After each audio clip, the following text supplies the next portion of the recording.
एक बार भगवान शंकर तथा पार्वती जी नारद जी के साथ भ्रमण को निकले। चलते चलते वे चैत्र शुक्ल तृतीया के दिन एक गांव में पहुंच गए। उनके आगमन का समाचार सुनकर गांव की श्रेष्ठ कुलीन स्त्रियां उनके स्वागत के लिए स्वादिष्ट भोजन बनाने लगीं।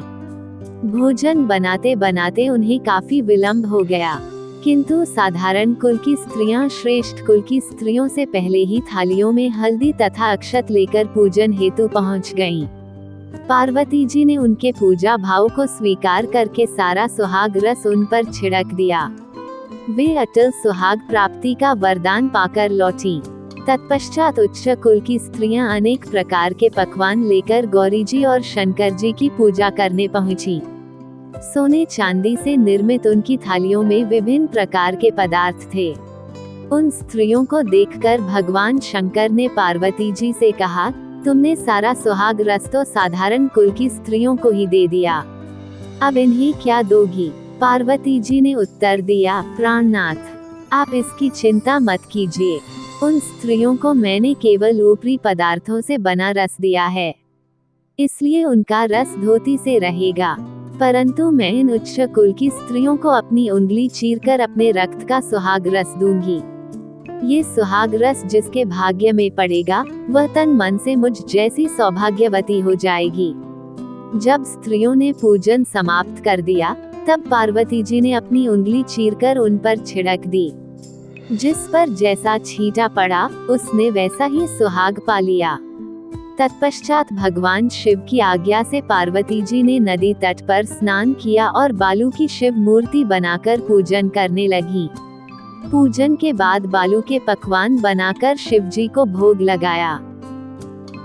प्रदक्षिणा करके नदी तट की मिट्टी से माथे पर तिलक लगाकर 2 कण बालू का भोग लगाया। इतना सब करते करते पार्वती को काफी समय लग गया। काफी देर बाद जब वे लौटकर आई तो महादेव जी ने उनसे देर से आने का कारण पूछा। उत्तर में पार्वती जी ने झूठ ही कह दिया कि वहाँ मेरे भाई भावज आदि मायके वाले मिल गए थे, उन्हीं से बातें करने में देर हो गई। परंतु महादेव तो महादेव ही थे, वे कुछ और ही लीला रचना चाहते थे। अतः उन्होंने पूछा, पार्वती, तुमने नदी के तट पर पूजन करके किस चीज का भोग लगाया था और स्वयं कौन सा प्रसाद खाया था? स्वामी, पार्वती जी ने पुनः झूठ बोल दिया, मेरी भावज ने मुझे दूध भात खिलाया, उसे खाकर मैं सीधी यहाँ चली आ रही हूँ। ये सुनकर शिवजी भी दूध भात खाने की लालच में नदी तट की ओर चल दिए। पार्वती दुविधा में पड़ गईं। तब उन्होंने मौन भाव से भगवान भोले शंकर का ही ध्यान किया और प्रार्थना की, हे भगवान, यदि मैं आपकी अनन्य दासी हूँ तो आप इस समय मेरी लाज रखिए। ये प्रार्थना करती हुई पार्वती जी भगवान शिव के पीछे पीछे चलती रहीं। उन्हें दूर नदी के तट पर माया का महल दिखाई दिया। उस महल के भीतर पहुंचकर वे देखती हैं कि वहाँ शिवजी के साले तथा सलहज आदि सपरिवार उपस्थित हैं। उन्होंने गौरी तथा शंकर का भावभीना स्वागत किया। वे 2 दिनों तक वहां रहे। तीसरे दिन पार्वती जी ने शिव से चलने के लिए कहा, पर शिव जी तैयार न हुए।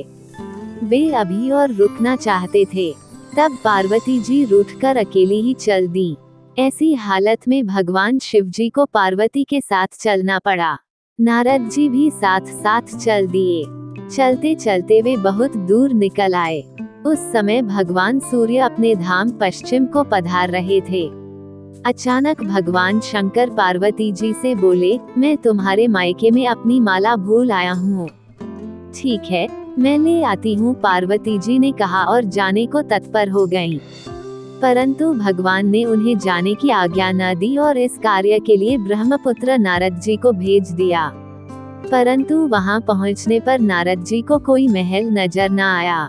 वहां तो दूर तक जंगल ही जंगल था, जिसमें हिंसक पशु विचर रहे थे। नारद जी वहां भटकने लगे और सोचने लगे कि कहीं वे किसी गलत स्थान पर तो नहीं आ गए। मगर सहसा ही बिजली चमकी और नारद जी को शिवजी की माला एक पेड़ पर टंगी हुई दिखाई दी। नारद जी ने माला उतार ली और शिवजी के पास पहुंचकर वहां का हाल बताया। शिवजी ने हंसकर कहा, नारद, ये सब पार्वती की ही लीला है। इस पर पार्वती बोली, मैं किस योग्य हूँ? तब नारद जी ने सिर झुकाकर कहा, माता, आप पतिव्रताओं में सर्वश्रेष्ठ हैं। आप सौभाग्यवती समाज में आदिशक्ति हैं। ये सब आपके पतिव्रत का ही प्रभाव है।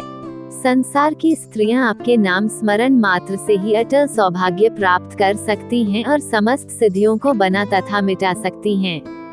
तब आपके लिए ये कर्म कौन सी बड़ी बात है? महामाय, गोपनीय पूजन अधिक शक्तिशाली तथा सार्थक होता है। आपकी भावना तथा चमत्कारपूर्ण शक्ति को देखकर मुझे बहुत प्रसन्नता हुई है। मैं आशीर्वाद रूप में कहता हूँ कि जो स्त्रियां इसी तरह गुप्त रूप से पति का पूजन करके मंगल कामना करेगी, उन्हें महादेव जी की कृपा से दीर्घायु वाले पति का संसर्ग मिलेगा।